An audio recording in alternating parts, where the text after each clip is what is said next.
Y ya está con nosotros Patricio Peralta para hablar sobre los titulares internacionales, pero también los análisis de la prensa internacional. Bienvenido, Patricio. ¿Qué tal, Elena? ¿Cómo estás? Buenos días. Buenos días. Pues vamos a iniciar este lunes hablando, como no podría ser de otra manera, de las elecciones y el resultado de la segunda vuelta en Colombia.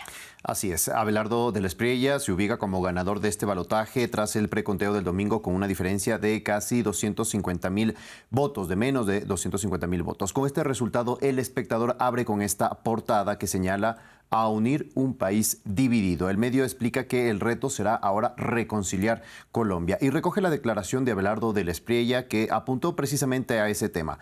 Gobernaré para todos, dijo en su discurso desde Barranquilla. Además de hablar de garantías para la oposición, diálogo con las diferentes regiones del país y el relacionamiento positivo que mantendrá con otros poderes del Estado, según mencionó en este discurso. Por su parte, el medio explica cuál fue la posición de Iván Cepeda, que reconoció los resultados del preconteo, pero anunció una revisión de 33,000 mesas y trasladó la definición de esta contienda al escrutinio oficial.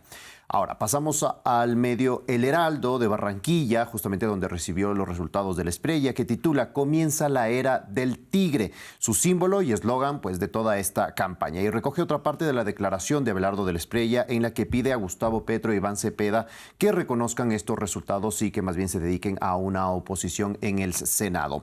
Por su parte, La Silla Vacía publica un análisis en el que dice que su victoria, la victoria de la Espriella, genera un giro radical hacia una nueva derecha y en la que se pregunta si será una derecha populista y libertaria como la de Trump o la de Milei en Argentina, o será más bien con las banderas tradicionales de la derecha del país que le expresaron su respaldo en esta campaña.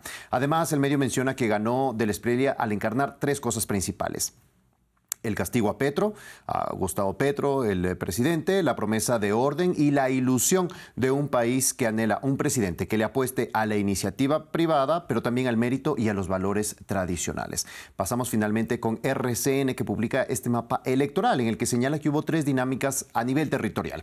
Primero, un dominio de Abelardo en el centro del país y Orinoquía. La segunda es la fortaleza de Cepeda en el Pacífico y en varias capitales, y que la competencia fue cerrada y donde se disputó justamente los votos fueron en las regiones intermedias del país, como el eje cafetero justamente, y también Bogotá fue un punto de disputa. Patricio, veíamos la prensa nacional, ahora veamos y revisemos la prensa internacional, cómo recibe o cómo reseña estos resultados. Empecemos acá en la región. Chile, El Mercurio dice: Colombia gira a la derecha con el balotaje más estrecho en 30 años. Da cuenta un poco de lo que fue el discurso de victoria de Abelardo de la Espriella y también lo que hemos mencionado de Iván Cepeda. Pasamos ahora con el diario Estado de Sao Paulo en Brasil. Dice que la derecha radical llega a Colombia con el apoyo de Donald Trump y menciona que varios líderes justamente políticos de derecha han expresado sus felicitaciones, y entre ellos Flavio Bolsonaro, que sería pues el candidato del bolsonarismo en las próximas elecciones de Brasil. Pasamos ahora a CNN,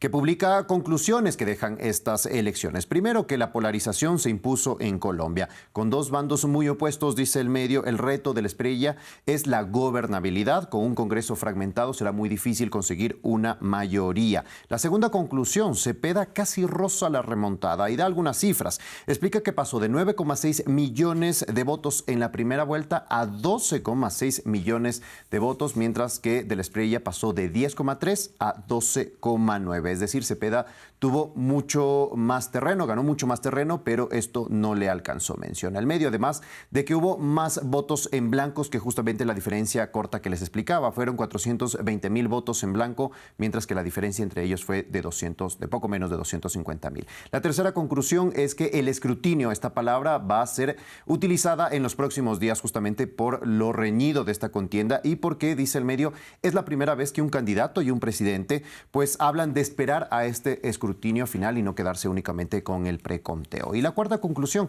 es que la gente en Colombia cada vez vota más. La participación aumentó un 15% frente a 2022, la mayor votación de la historia, señala el medio, con el 63% de los electores que votaron. Por su parte, la BBC de Reino Unido. Titula: un candidato ajeno al sistema político respaldado por Trump gana las elecciones en Colombia, y dice que las marcadas diferencias entre ambos candidatos pues han levantado preocupaciones de que puedan darse disturbios tras conocerse los resultados oficiales. Y por último, The Guardian, también de Reino Unido, explica que el resultado se interpreta como una prueba más de esta oleada de candidatos de extrema derecha que arrasan las elecciones presidenciales en América Latina. Narri Asfur en Honduras, José Antonio Caz en Chile, Rodrigo Paz en Bolivia, Daniel Noboa en Ecuador, Keiko Fujimori liderando el conteo en Perú. Al igual que ellos, Del Espriella también recibió su apoyo de Donald Trump.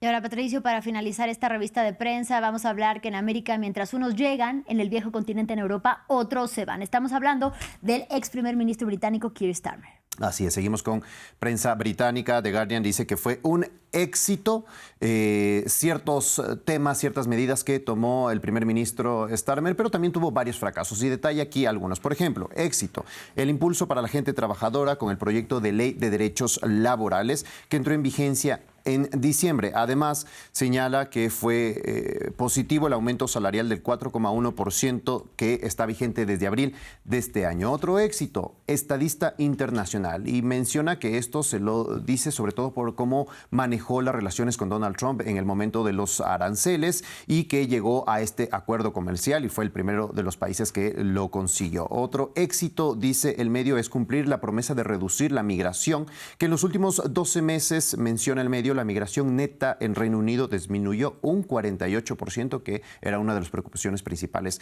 en Reino Unido. Pero también habla de fracasos, como les decía. Uno de ellos, la eliminación de un subsidio de combustible en invierno.